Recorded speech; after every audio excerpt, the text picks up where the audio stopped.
Welcome to the Quillette podcast.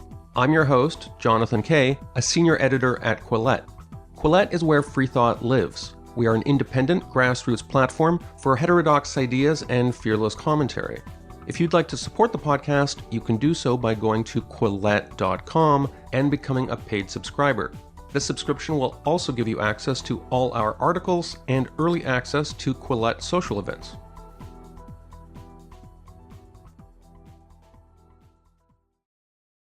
Welcome to the Quillette podcast. I'm Jonathan Kay, Quillette's Canadian editor. In an age when many American conservative journalists have become unapologetic cheerleaders for Donald Trump, the Washington-based Weekly Standard magazine stood out for its independence and intellectual rigor. But in December, the owner of the Weekly Standard closed the magazine down, following many years of financial losses.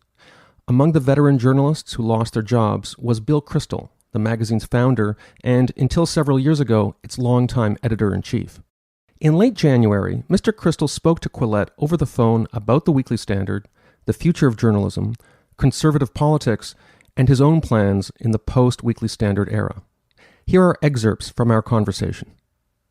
Your life has been so closely intertwined with the Weekly Standard for more than 2 decades. What have you been doing with your time this last month?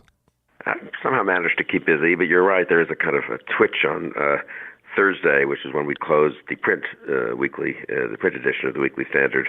And I wake up Thursday morning and in the old days it was, 20 phone calls and what should be on the cover, and let's rewrite the cover line, and maybe we should shuffle things around in light of late news, and I would owe an editorial, and I'd be working on that early Thursday morning, and I sort of wake up Thursday morning and feel a combination of a sense of relief, obviously, and even liberation, because, 20 years is a long time to run a weekly magazine, and I had terrific colleagues and associates. I by no means did the bulk of the work, and even the daily, obviously the website was a big deal to, increasingly over the years, much of a responsibility as the weekly print magazine. So a sense of liberation, a sense of, sorrow that it's not there. I'm heartened by people telling me they miss it, but the archives are there, and the people have gone on to get good jobs in almost all cases, and there's a successor website, the Bulwark, where some of the people have gone, and which is more focused really on sort of day-to-day Republican Party conservatism type issues. Steve Hayes may well try to do a much bigger kind of follow-on effort. But there are other places to read good material, including yours. And the good news is that I don't think there's really a shortage of outlets for intelligent thought about policy, politics, and culture. So you mentioned, I think you called him Steve Hayes, probably known to readers as Stephen Hayes, one of several real stars that have emerged from Weekly Standard. When you look back, you have created a diaspora of real intellectual heavyweights. It's nice of you to mention that, because that is one of the things I'm proudest of. Again, I was one of many who put it together and who helped provide an umbrella, really, for these people to do their work. We were always a lightly edited magazine, so I don't deserve much credit for, and we weren't really into, very intensive mentoring and all those sorts of things. I think we provided a good work environment and a lot of stimulating colleagues and associates, and people made their own way. But, whether it's David Brooks or who ended up at the New York Times, John Podhoretz was one of my co-founders, obviously editing Commentary magazine now. Interesting cultural thinkers, Jody Bottom, who edited the back of the book, Adam Kuiper, who's, I think, looking to maybe start something new in a kind of arts and letters website type of thing.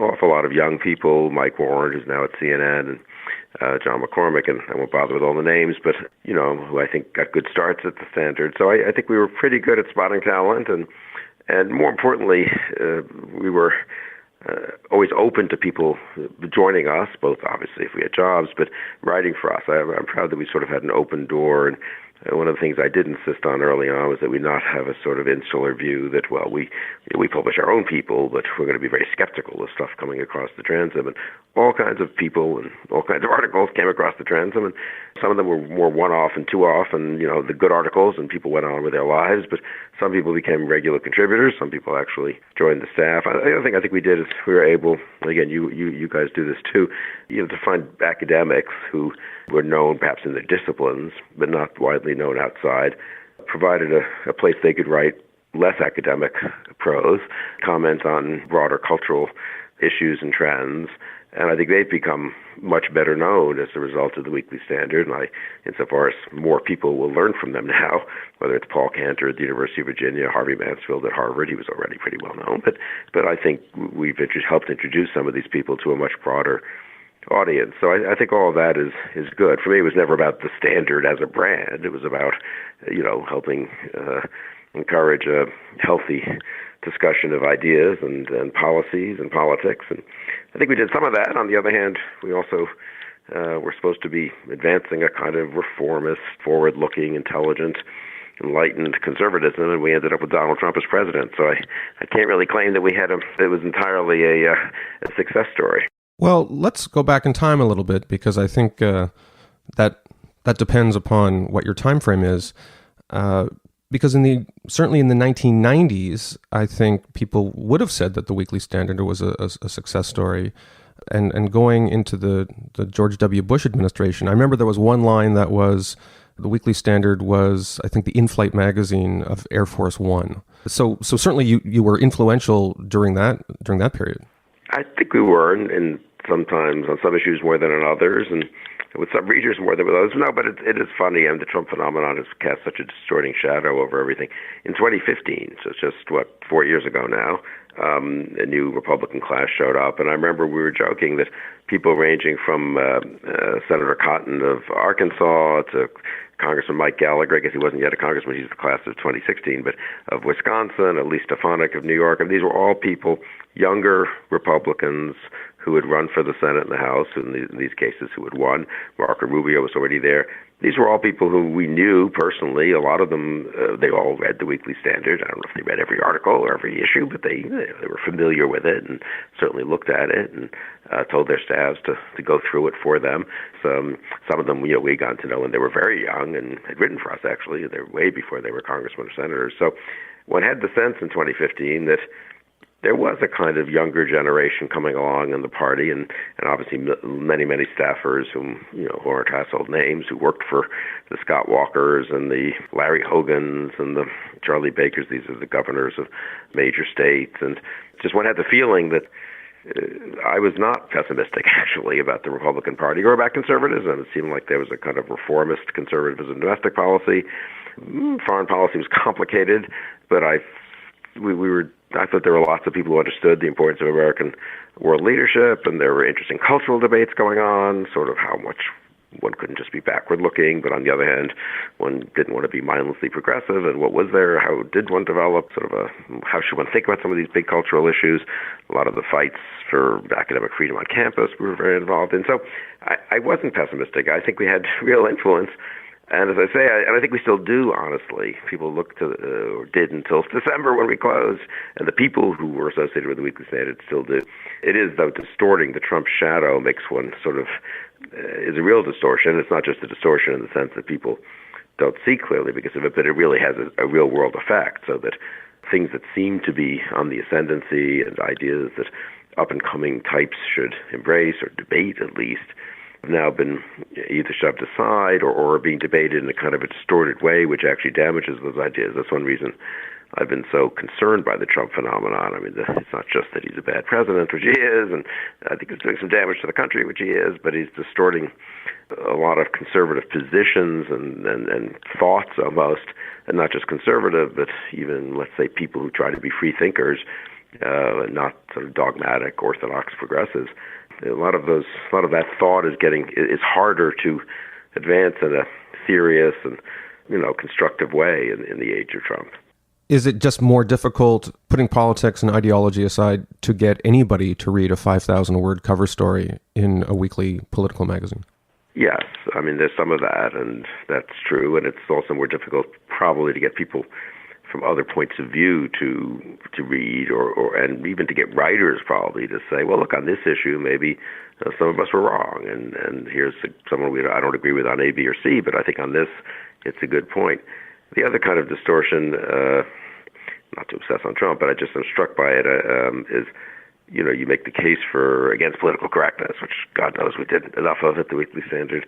But then suddenly in sort of Trump land, being against political correctness means being in favor of demonizing others who, and having a kind of political correctness on the right, which doesn't allow you to suggest that, the most kind of vulgar and simple-minded nativist authoritarian kind of point of view isn't necessarily right either, and that if you disagree with it, you're not, you're not a defector or someone who's not committed to, America or something like that. So it's been, I think this is one of the really underappreciated consequences of Trump and Trumpism, the difficulty of having a sober and serious and also actually amusing and lively intellectual debate. Now, many people go on and do it, and all of us, I think, are committed to not letting everything get turned into vulgar sloganeering on both sides. But the strength of vulgar sloganeering is depressing, I've got to say. In terms of nuanced thought and admitting past mistakes, I know you're probably sick of this question, but have you or the Weekly Standard ever done any kind of comprehensive reckoning for perhaps some of the exaggerations or misstatements that were made about the information that Western powers had before the Iraq War? We certainly addressed that and, talked a lot about intelligence reform and other such things. I don't know that we've had a kind of comprehensive statement about it. We might all have slightly different views. I mean, one thing about the Weekly Standard and one thing about the circles around the Weekly Standard, if I can put it that way, the intellectual circles that do exist, even though the magazine doesn't anymore today, we don't all agree on everything. And so some people, Max Boot, who wrote a lot for us, has really said he regrets the part he played in making the case for the war. Obviously, none of us knew that Saddam didn't have weapons of mass destruction or didn't have them nearly as ready as we all thought. And Max has really probably rethought things in one way. Bob Kagan has in another. Ruel Garect, who thought Islamism would have to be unleashed and was going to be unleashed anyway, and there was a way to channel it. And I'm not sure, maybe he's a little less confident of that today. I'm ambivalent about some of these things myself. So I think the sort of uniformity of view among our writers and contributors and even editors was always exaggerated. I suppose that's what happens. I mean, people say the Weekly Standard thought X or the Weekly Standard made the case for Y, and then it turns out, well, it was a couple of times it was actually editorials, so I suppose it's more appropriate to use that formulation, but often it was writers, and not everyone agreed, and some of these, and if you're an intelligent person, you rethink things as you go along as well. I guess I'm thinking of the specific connection, or lack of connection, between Osama bin Laden and Saddam Hussein, which was played up on more than one occasion. I think there's some, I don't think that, I don't know, that was more of a Tom Jocelyn, Stephen Hayes kind of thing, and I'm not sure they would agree that was disproven, or even that it wasn't in fact confirmed in certain respects. Certainly the Iran connection, for example, to Al-Qaeda, which we argued a lot about, has been more or less confirmed by the Osama bin Laden documents and by subsequent reporting and revelations, and the extent to which, for all the talk of, one is Shia and one is Sunni and they hate each other, and they do hate each other to some degree, they also cooperated with each other. And I think the broader argument that these rogue regimes and terrorists do have all kinds of connections, and it's not ridiculous to think that in dealing with one, you're also hurting the other. I think that's actually true, and it's true with Putin, and it's true with North Korea, it's true with Iran and the Middle East. So I don't think the people who wrote those articles made those arguments. I'm not sure they would agree that it was entirely maybe particular assertions turned out, or claims or arguments they might modify today, but I think the notion that there were connections in those terror networks was not. I think people would continue to hold that argument. Let's shift a little bit to the media climate in conservative circles, because for as long as there's been conservative or liberal media, there's always been sniping within those camps. How would you compare the sniping that took place, for instance, between Breitbart and legacy outlets with what you experienced earlier in your career when there were discussions, say, between Weekly Standard and National Review and more established outlet? At some point, and this is a very unfortunate development, we went from having healthy discussions about and disputes about policies, including foreign policy. It's not as if everyone agreed with sort of Bob Kagan's, in my view, of America's role in the world. It's not as if everyone agreed on economic policy. There were supply-siders, and there were traditional budget balancers, and there were people who were pro-business and people who were much more concerned about workers getting their fair share.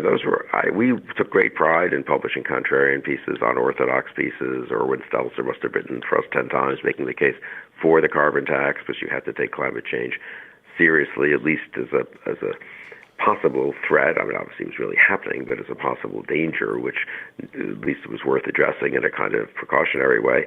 And then we wrote other pieces debunking some of the more extreme claims about climate change. So we had diversity in our pages. There was plenty of intellectual debate on the right, and I think that was a healthy thing. I really disliked the notion that everyone's supposed to be in one camp and agree on everything and not criticize each other. No movement is healthy if it doesn't have internal debate. I think there's a high correlation, in fact, between movements becoming stale and ossified and declining, and then often becoming also more intolerant within themselves and also more sort of just hostile and defensive outside when they start to turn on debate. So I'm for debate, and I have no problems with there being people who are much less fond of free trade than I am and so forth. But it became at some point more about people's motives and name-calling and globalist elites who benefit from the current system and enjoy going to cocktail parties in Washington and like their access to power, I guess, and all these kind of silly things, as opposed to actually, well, let's have a debate about whether the international liberal order has been good or bad for the last 70 years. And is free trade on net a benefit or a cost? And what about immigration? It all became name-calling and somewhat cartoonish, actually. That I think social media has contributed to. That's become. There was always a lot of that on the left. I sort of associate it with the left, but there's just as much, I've got to say, on the right now. Speaking of the cocktail party circuit, there must have been many times during your career at the Weekly Standard when at conferences or parties or whatnot, you would come across people with whom you'd had exchanged barbed words, either in op-eds or on TV or on social media. Were you able to maintain friendship with these people? Yeah, mostly, I would say. I mean, it's sometimes gets a little strained. I think, but there were very few cases where I can remember real hostility. Maybe one just drifted away from people if one ended up disagreeing with them on really fundamental things, or maybe not. Again, we tried to certainly not make it personal, as it were. We tried to criticize the arguments more than the people. Now, politicians have thin skins, so when you published a profile of a politician, and it would maybe pointed out that the politician wasn't admirable in every way, or told funny stories about how he or she got things wrong, or was vain or foolish, or then of course one got the phone calls and the kind of complaints. But that's a little different from the more intellectual debate. So no, I thought there was a general mood of reasonable tolerance and respect among conservatives, and I would say between conservatives and serious liberals. And look, one thing that's been interesting about the last 2-3 years, and I think ultimately will be healthy, is I've rethought some things. I think any intelligent person looking at the West, leave aside Trump, but looking at the Western countries, looking at liberalism and conservatism, looking at the world economy, looking at world politics, looking at domestic politics, if you haven't rethought anything over the last 3, 4, 5 years, you're not paying attention and you're not thinking. I mean, it's just obvious that it's a time of great turmoil and challenge, and it would be idiotic not to sort of say, well, gee, I kind of thought this would work out this way, but it isn't. So what does that tell us about the modern economy or modern society or modern intellectual life or whatever? So I'm and some of that, a lot of that rethinking, I think, will be healthy. There was maybe a kind of ossification or stultification that set in a little bit. I don't, everyone sort of had the cannons, pointed in one direction, and it was the, 87th incident of a conservative speaker being harassed, or a liberal professor insisting on students going or administrator insisting on students, saying this and not that, or even honestly persecuting students who differed. And look, it's worth objecting to all 87 of those instances. It's bad. That's not what liberal education is supposed to be. But it led to a kind of probably a little bit of routinization, you might say, of outrage, and maybe it's not as much creative thought as there might have been about, well, what do we do about this? And incidentally, what is the right way to advance liberal education? Is it through the universities anymore? And who's actually saying interesting things who aren't in the universities? And And I don't know, I just think I'm sort of hopeful that we come out of this period with some interesting, fresh thinking, some rethinking of things. In my case, I would say a little more appreciation of a kind of old-fashioned classical liberalism, which I always was in favor of. But, there's so much, you're an intelligent observer, you know all the qualifications and all the conservative critiques and sort of modifications and the dilemmas and paradoxes of classical liberalism and democratic capitalism. One thing the last few years has reminded me of is the kind of core argument for classical liberal democracy and the classical aspects of the liberal regime, and those probably need to be restated and thought through once again. If you were, in some hypothetical scenario, to start a new publication, would it include a print edition, or would you just simply go straight to pure online? Yeah, I don't know. I mean, I think probably a print weekly is now an awfully heavy lift, both economically and even in terms of the way people read articles. And that is to say, I think the trouble with the print weekly made a lot of sense when we started, and I think it stayed strong till the end. Once it existed and had 50, 60,000 subscribers, it made sense to keep on doing it. But it's a lot of work. Some of the stuff that's the old days weekly was much more topical as opposed to a monthly, let's say Commentary magazine or The Atlantic or many fine magazines that were monthlies. And the topicality now is really online, though, and so it's not as if you pick up a weekly to find out, well, what happened about the government shutdown 2 days ago or something like that. So I would make a case still for print for various reasons, but maybe the model, if I were starting today, would be a very good website, high-class website, carefully edited, not just stuff thrown up to get clicks or sort of random articles just to fill up space, well-curated website. And then maybe a monthly print magazine which would be much more long-form journalism profiles, sort of big think articles. I could imagine that, but it might also be the case that even the monthly print is not necessary anymore, or goes to a declining demographic of readers, and everything could be online. I'm pro-online, basically, in the sense that I think it's, obviously it's the future, and obviously it's where younger people get more and more of their reading, and I don't think anymore, as I would have said maybe 10 years ago, that it's hard to have an online-only publication, and people sort of put a question mark next to it in terms of quality, and they tend to think, it probably isn't quite as good as something that's print plus online. I would have said that. And it may have been unfair then, too, incidentally, but that was, I think, a pretty widespread view 10 years ago. I think that's much less the view today. Maybe it's not the view at all. Let me briefly ask you about the book industry, because there are certain authors who sell very well. I was talking to one conservative publisher who lamented to me that unless a conservative book is going to get promoted heavily on Fox News, it's not worth publishing it. Have you found that even in highbrow conservative intellectual circles, there is now a gatekeeping effect created by cable television that unless you can get your book on TV, it's not going to be economical to publish? I'm not an expert on that. I mean, I think it's obviously a huge advantage, but what does not economical mean? It's also cheaper to publish books than it used to be, and I think some publishers using that somewhat as an excuse. I do think there are fewer publishers that feel a kind of old-fashioned commitment to publishing a broad range of books, and not assume that all of them or most of them would be huge sellers, and assume that a lot of them would be moderate sellers that kind of would pay for themselves, and some of them wouldn't. And, that was the case with most books once upon a time, whether both fiction and nonfiction. And these names that we look back on with some respect and, very important thinkers, a lot of them didn't sell much. There were the occasional ones that broke through, the Alan Blooms and so forth. There was the people like Bill Bennett, who was kind of Bill Buckley, Bill Bennett too, I guess.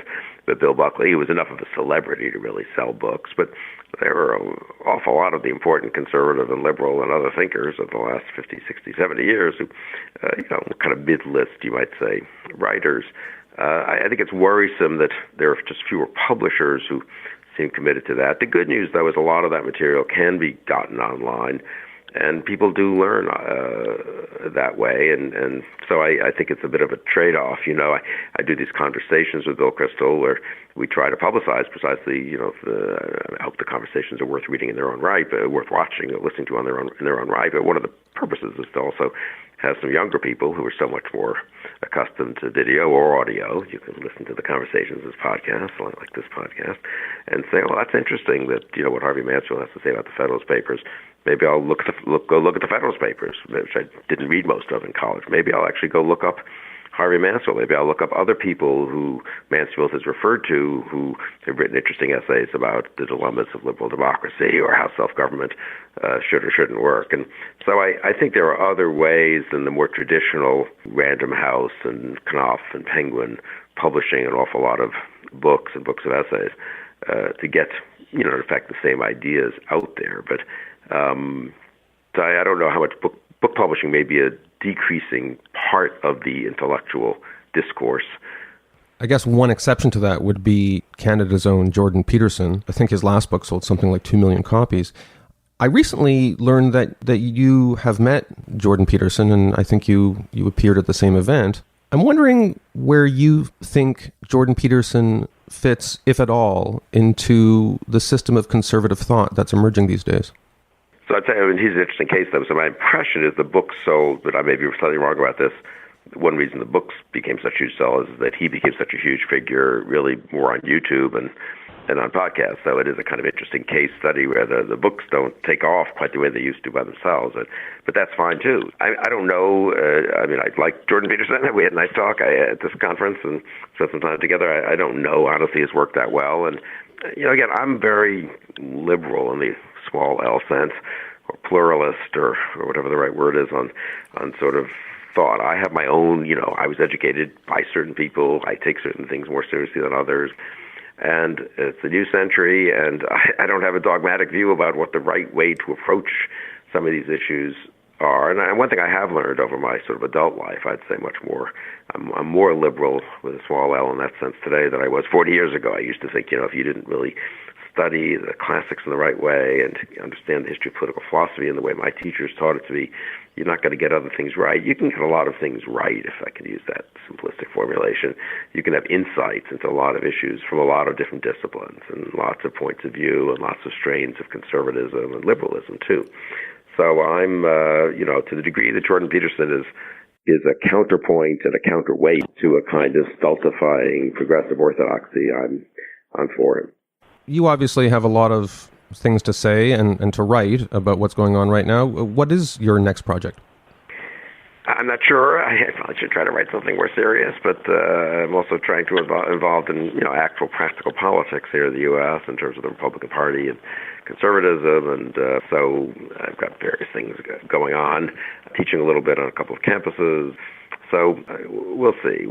I'm not sure. Plenty of people have good things to say. One thing I can do perhaps is get them a little bit more attention.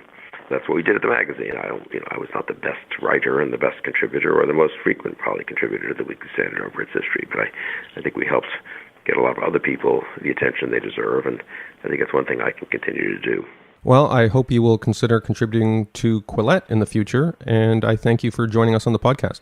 I'd love to do that if I can meet the high editorial standard of Quillette, which I very much admire, but you'll put in a word for me, so that'll be good. Thank you so much. Thanks. Thank you for listening to this episode of the Quillette podcast.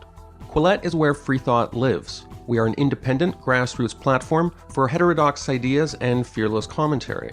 If you'd like to support the podcast, you can do so by going to Quillette.com and becoming a paid subscriber. This subscription will also give you access to all our articles and early access to Quillette social events.